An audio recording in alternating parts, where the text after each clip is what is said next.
আসসালামু আলাইকুম বন্ধুরা, আপনাদের জন্য নিয়ে আসলাম নিউ একটি ব্লগ। এটা হচ্ছে মুরগির মাংস রান্না।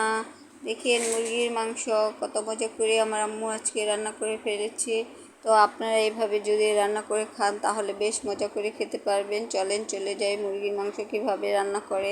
তো এই যে দেখেন তেল দিয়ে দিল পরিমাণ মতো তেল দিয়ে এখন এই যে মুরগির মাংসটাকে রান্না করে নেবে। তো এই যে দেখো পরিমাণ মতো তেল দিয়ে দিচ্ছে। এখন তেলটাকে গরম করে নিতে হবে, তেলটা ভালো মতো করে।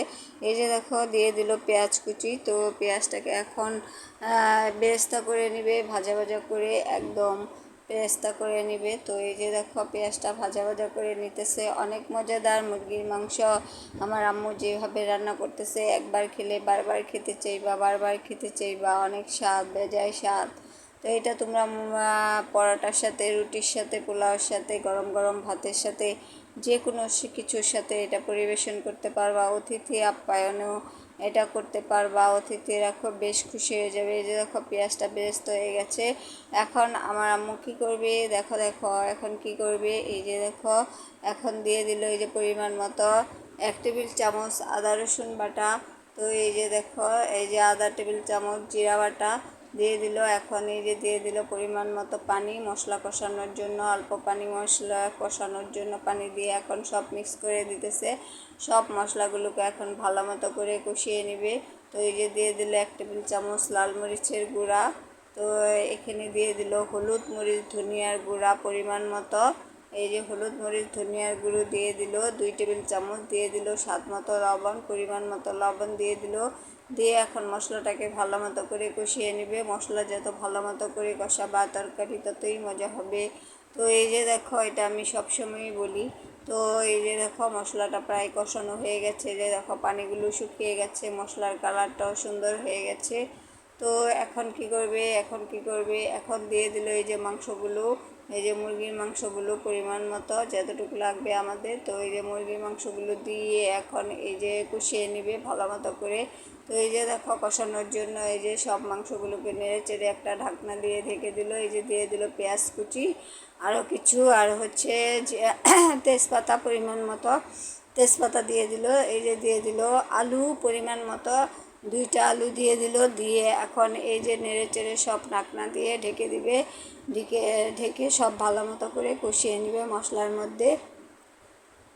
তো এই যে দেখো সব মশলার মধ্যে কষানো, এই যে দেখো কষানোর জন্য এই যে দিয়ে ঢাকনা দিয়ে এই যে ঢেকে দিল। দিয়ে এখন এই যে পরিমাণ মতো এই যে দেখো উল্টে পাল্টে দিতেছে আমার আম্মু, নেড়ে চেড়ে দিতেছে যাতে সব মাংসগুলো আলুগুলো সব যেন ভালো মতো কষানো হয়ে যায়। এই যে দেখো নেড়ে চেড়ে দিতেছে, বেশ মজাদার, বেশ ইয়ামি, বুঝেছো? একবার খেলে বারবার খেতে চাইবা।